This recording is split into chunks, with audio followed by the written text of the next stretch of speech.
নিজে ভালো থাকি, অপরকে ভালো রাখার চেষ্টা করি।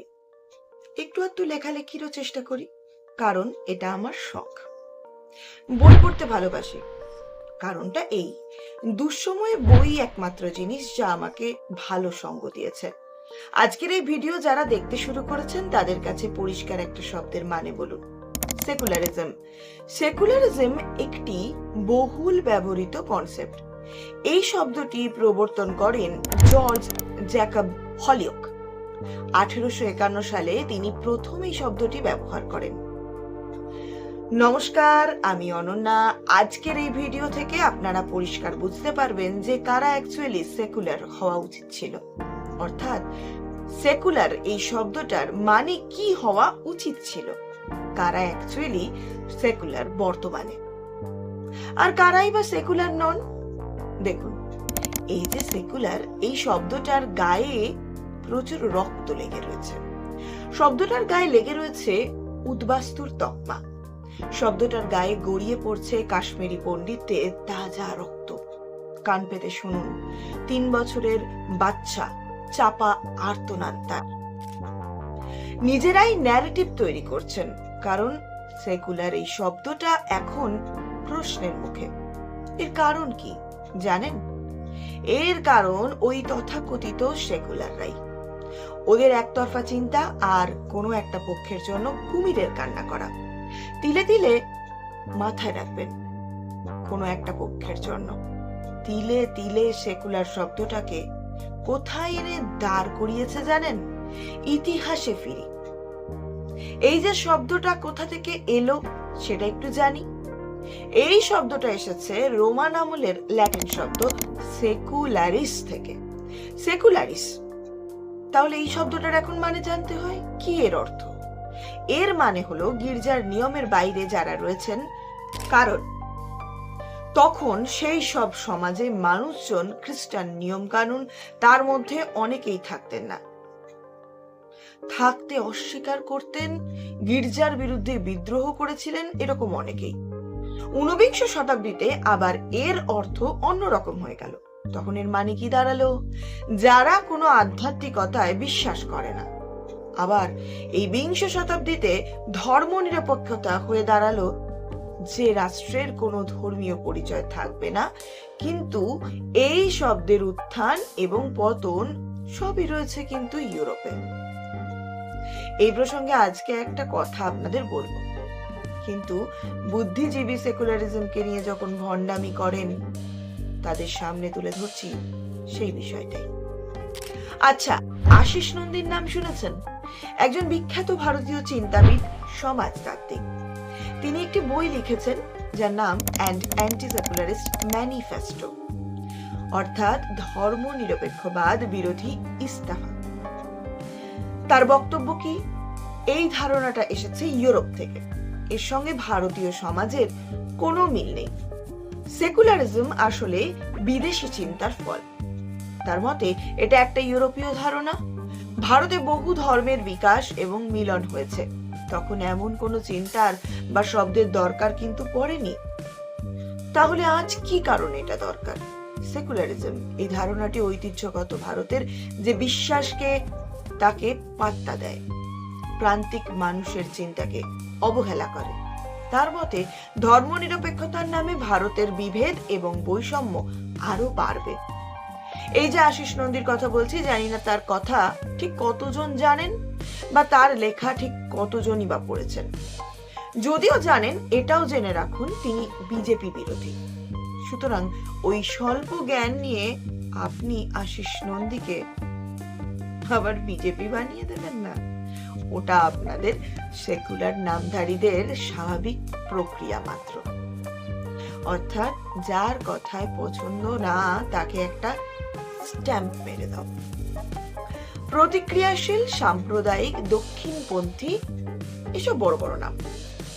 আর আপনি এই সেকুলারিজমের নামে যে প্রতিনিয়ত দ্বিতীয় সংখ্যাগুলোর সাম্প্রদায়িকতার তল্লাই করছেন বা দিয়েছেন, আপনার ফেলা স্ট্রাকচারের বাইরে কথা বললেই যাকে চেপে ধরছেন, আপনি ভয় পেয়েছেন। আসলে কাউন্টার থিওরির মুখোমুখি হতে আপনি ভয় পান। আপনার ভাষায় কথা বলা বুদ্ধিজীবী আর লেখকরাই শুধু ছকে ফেলান, লেখা নামিয়েছে যারা। তাই তো 1946 সালে হিন্দু হত্যা, হিন্দু উদ্বাস্তু, পাঞ্জাবে হাজার হাজার পাঞ্জাবি উদ্বাস্তু, নিহত কাশ্মীরি পণ্ডিত আপনার চোখ এড়িয়ে গিয়েছে। কি জানেন? আপনি তো জানেন যে এরা কোনোদিন ধর্মীয় কমিউনিটির আইডেন্টিটি বাঁচাতে ভোট দেবে না। তাই মুসলিমদের ধরন, তাতে দেশের হিন্দু, বৌদ্ধ, জৈন, পাঞ্জাবি, খ্রিস্টান তারা মরে তো মরুক, আপনাদের যুগ যুগান্তর ধরে চলা ভণ্ডামির জন্য আপনারা ইউরোপের লেখকদের জন্য কেঁদে মরুন। আমেরিকার বিরুদ্ধে কলকাতার ফুটপাতে চিৎকার করে এমন বক্তৃতা দেন যেন হোয়াইট হাউস কাঁপছে। বুদ্ধিজীবী হুমায়ুন আজাদ যখন খুন হলেন তখন তো প্রতিবাদ করলেন না। আরে মশাই, হুমায়ুন আজাদের নাড়ি পড়ে দেখুন তো, উনিও একজন মার্ক্সবাদী ছিলেন, যিনি ইসলাম ধর্মের কুসংস্কারের বিরুদ্ধে মুখ খুলেছিলেন, কথা বলেছিলেন। তাই মৌলবাদীরা তাকে বই মেলায় কুপিয়ে খুন করেছিল।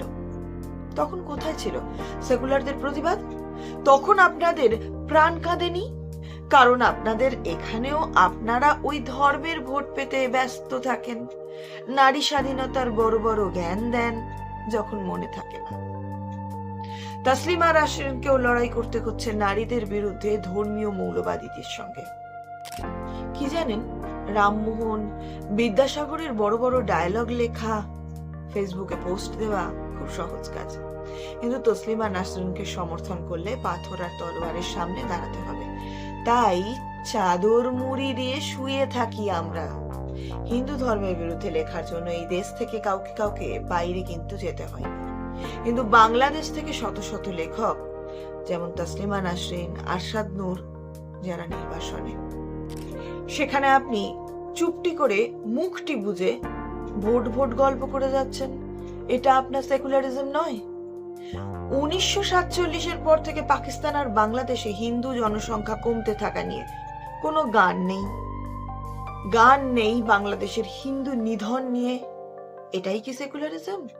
হিন্দু মুসলমান সম্পর্কের অবনতির জন্য সবসময় দায়ী হন হিন্দুরা, কিন্তু সেই বঙ্গভঙ্গের সময় থেকে চলছে হিন্দু নিধনের নানান নিধান। 1905 সাল, সেই বঙ্গভঙ্গের সময় মুসলমানরা প্রকাশ করে কুখ্যাত লাল ইস্তাহার। সেখানে বয়ান কি জানেন? মুসলমানগণ ওঠো, জাগো, হিন্দুদের সঙ্গে এক স্কুলে পড়ো না, হিন্দুদের দোকান হইতে কোনো জিনিস কিনো না, হিন্দু দিকের দ্বারা প্রস্তুত কোনো জিনিস সংস্পর্শ করো না, হিন্দুকে কোনো চাকরি দিও না, তোমরা যদি এক হও তবেই হিন্দুরা আর খাইতে পাইবে না এবং শীঘ্রই মুসলমান হবে। সেই 1905 সাল থেকেই চলছে এই হিন্দুকে মুসলমান বানানোর নানান ষড়যন্ত্র। আমি বলছি মার্ক্সবাদী লেখক গবেষক রামকৃষ্ণ ভট্টাচার্য তার লেখা বঙ্গভঙ্গ স্বদেশী বিপ্লববাদ, সেই বইয়ের 90 নম্বর পাতায় এই কুখ্যাত হিন্দু বিরোধী লাল কিতাব ছেপেছে। গিয়ে পড়ুন, সেকুলাররা গিয়ে পড়ে আসুন। হিন্দুরা তো বাংলায় ক্ষমতায় ছিল না, নবাবরা শাসন করতেন তখন। নবাবদের পর এলো ইংরেজ, তবুও চলছে হিন্দু বিরোধী, হিন্দু হত্যা, হিন্দু খতম করার খেলা। আর এক মার্ক্সবাদী চিন্তাবিদ, আরএসপি দলের প্রতিষ্ঠাতা অরবিন্দ পোদ্দার, তার লেখা জাতীয় সংহতি ও ইসলাম, এই বইয়ের 50 নম্বর পাতাটা একটু পড়ে দেখবেন তো সেকুলাররা। সেখানে তিনি ঠিক কি বলেছেন? তিনি বলেছেন যে সেকুলারিজমের আদর্শের সঙ্গে ইসলাম কোনোদিন মেলাতে পারেনি। হিন্দুরা যতই তাদের কাছে টানতে চায়, মৌলবীরা সাধারণ মানুষকে উস্কানি দেয় হিন্দুদের বিরুদ্ধে। এটা তাদের স্বভাব সিদ্ধ বৈশিষ্ট্য। তাহলে এখানে হিন্দুদের দোষটা কেন? কোথায় হিন্দুদের দোষ? রবীন্দ্র গবেষক অমিত দাস তার লেখা দুষ্টুবুদ্ধি, বুদ্ধিজীবী হিন্দু মুসলমান সম্পর্ক বইয়ের পাতায় পাতায় তুলে ধরেছেন তথাকথিত সেকুলার বুদ্ধিজীবীরা কিভাবে মিথ্যে কথা বলে প্রত্যেকটা দাঙ্গার দায় হিন্দুদের ওপর চাপিয়ে ধর্মনিরপেক্ষ সাজেন। আর এই ধর্মনিরপেক্ষ হওয়ার জন্য সাদাকে সাদা আর কালোকে কালো বলতে পারেন না, সেটাই সমাজের পক্ষে ভয়ঙ্কর। সেকুলারিজম এই শব্দকে হাসির খোরাক বানিয়েছে কারা জানেন? সেই সব বুদ্ধিজীবীরা যারা এসি গাড়িতে করে ঘুরে বেড়ান, ঠান্ডা ঘরে বসে বিপ্লবের ওই গল্প শোনান। আসলে ওরা জানেন না যে বিপ্লবী হতে গেলে অবশ্যই তাকে শিক্ষিত হতে হবে। আর এই শিক্ষা কি? পড়ালেখা নয় শুধু, দেশ সম্বন্ধীয় শিক্ষা, স্বদেশের শিক্ষা।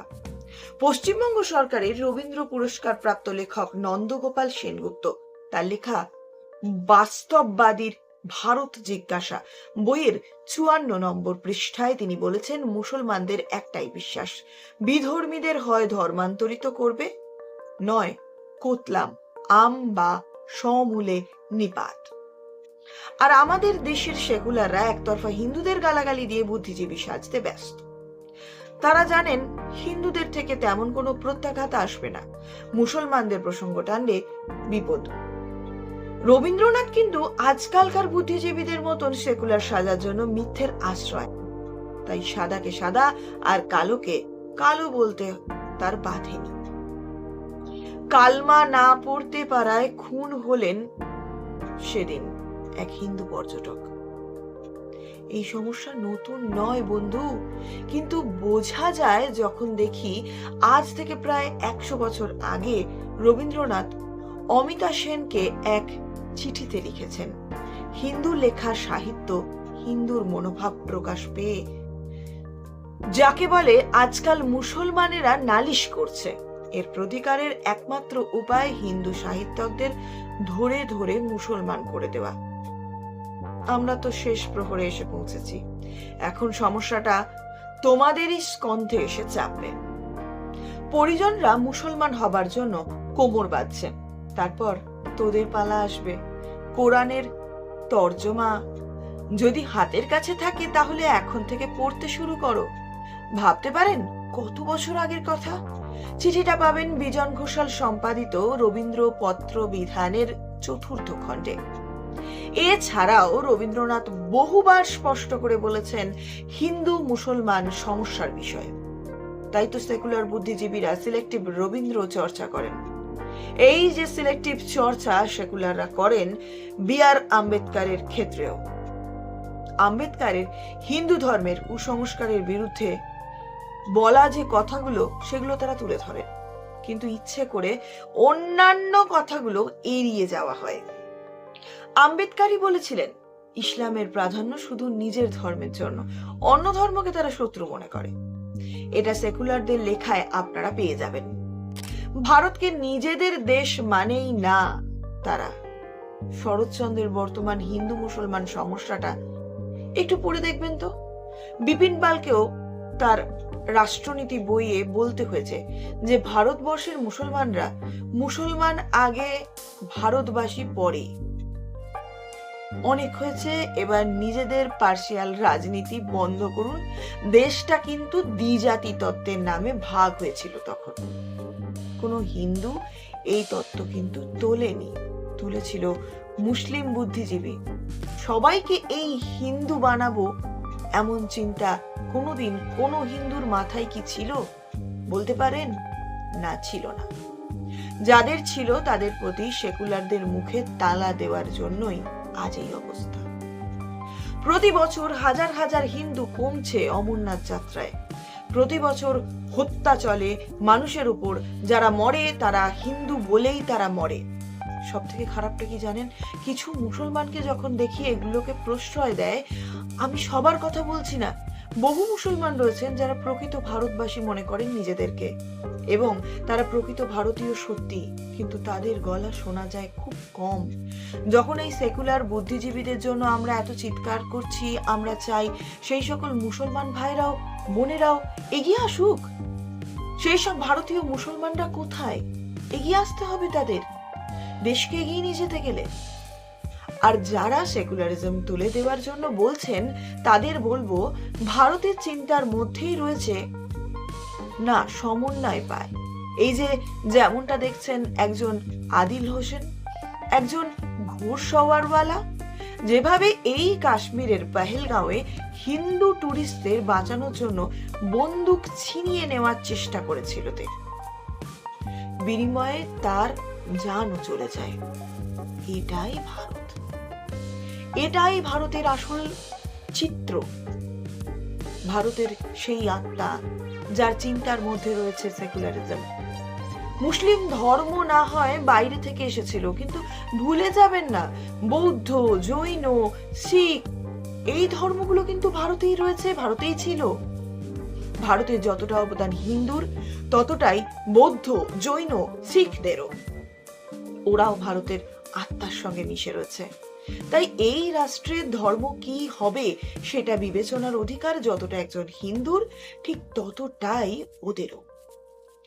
হিন্দু রাষ্ট্রের কথা বলে তাদের চিন্তা চেপে দিলে বৌদ্ধ, জৈন, শিখ চিন্তার মধ্যে যে ভারত আছে সেটারও মৃত্যু ঘটবে। ভারত এর অর্থ ওদের মিলিত চিন্তা প্রকাশ। আর এবার থেকে সেকুলার সাজার জন্য সত্যি করে সিলেক্টিভ সত্যি না বলে আসল সত্যিটা বলতে শিখুন, না হলে দেশের জাতীয় সংহতি আস্তে আস্তে ধ্বংসের মুখে চলে যাবে। আজকে যে আদিলের কথা বললাম আমরা, সেটা দিয়ে বোঝানোর চেষ্টা করলাম যে ঠিকই একজন মুসলমান একজন হিন্দুর হয়ে দাঁড়াবেন, এটাই তো একজন হিন্দু একজন মুসলমানের হয়ে দাঁড়াবেন, এটাও ঠিক। তো মনুষ্য ধর্ম যেটা আগে আনা উচিত, মানুষের কথাতেই আছে সবার আগে মানুষ সত্য, এটাই তো ভারতবর্ষের আত্মা। কিন্তু সেকুলারিজম শুধুমাত্র এক পক্ষের জন্য কেন? সেকুলারিজম মানে শুধুমাত্র কেন এক পক্ষকে, অন্যায়কে, তাদের করা মিথ্যাচারকে প্রশ্রয় দেবে? এটাই আজকে বোঝানোর জন্য সেকুলারিজমকে সামনে আনছি। আমি কিন্তু কোথাও বলতে চাইনি সেকুলারিজম মানে মুসলমান বিদ্বেষ, না, এটা সেকুলারিজম নয়। সেকুলার কথার অর্থ যদি বুঝতে হয়, সেকুলারিজম যারা কথা বলে তাদের এই ভিডিওটি দেখা ভীষণ প্রয়োজন। সমন্বয়ের বাণী প্রচার করুন। আমরাও চাই হিন্দু মুসলমান ভাই ভাই হয়ে থাকুক, এই বলে এই দেশটা সুন্দরভাবে চলুক। কিন্তু এক মক্কা এক পক্ষ কথা বলে আর চলবে না। প্লিজ, সময় এসেছে রুখে দাঁড়ানোর, অন্যায়ের প্রতিবাদ করুন। অনেকেই বলেন সুভাষচন্দ্রের কথা, সুভাষচন্দ্রকে নিয়ে নানান কথা বলেন, কাজ করেন। আপনি বলুন, আপনি কি সেকুলার? আমি ফেক সেকুলার নই, আমি ফেক সেকুলার হতেও চাই না। সুভাষচন্দ্র ফেক সেকুলার ছিলেন না। সুভাষচন্দ্র বুঝিয়েছিলেন ভারতকে যদি স্বাধীন করতে হয়, ভারতকে যদি বাঁচিয়ে রাখতে হয়, তাহলে মুসলমানদের কোনোভাবেই ব্রিটিশদের সঙ্গে যেতে দেওয়া চলবে না।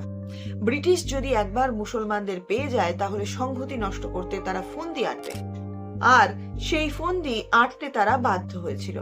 সুভাষচন্দ্রের সেই সেকুলারিজমের বাণী তারা বুঝতে পারেনি। ভারতকে এক করতে চেয়েছিল সুভাষচন্দ্র, কিন্তু সেই সেকুলারিজমের বাণী ভেঙে দিয়ে মুসলমানরা হাত বাড়িয়েছিলেন ব্রিটিশদের সেই মিথ্যে প্ররোচনায়, যার ফলে কি হলো? ভারত ভাগ। ভারতকে ভাগ করার জন্য এবং ভারতকে ভাগ করে রেখেছিলেন দ্বিজাতি তত্ত্বের মধ্য দিয়ে। আজকেও আপনারা সেই সেকুলারিজমের বুলি আওড়াচ্ছেন। সুভাষচন্দ্র যেটা চেষ্টা করেছিলেন, ব্যর্থ হয়েছিলেন সেটাতে। আমিও চেষ্টা করছি, হয়তোবা আমিও ব্যর্থ হব। ভিডিওটা হয়তো এখানেই শেষ হচ্ছে, কিন্তু অপেক্ষায় থাকবো আপনাদের মতামতের। ভালো লাগলে প্লিজ আপনারা শেয়ার করবেন আপনাদের পরিচিতদের সঙ্গে, জানতে চাইবেন তাদের কাছে সেকুলারিজমের অর্থ কি। কমেন্টে জানাতে ভুলবেন না আপনাদের সেকুলারিজম নিয়ে এই ভিডিওটা কেমন লাগলো। সাথে অনুরোধ রইল, ভালো লাগলে আমার চ্যানেলটা সাবস্ক্রাইব না করে যাবেন না, কারণ সাবস্ক্রাইব করতে কিন্তু কোনো পয়সা লাগে না। পাশে থাকবেন, এভাবেই আপনাদের সামনে সত্য তুলে ধরব। ধন্যবাদ, আজকে এখানেই শেষ করছি।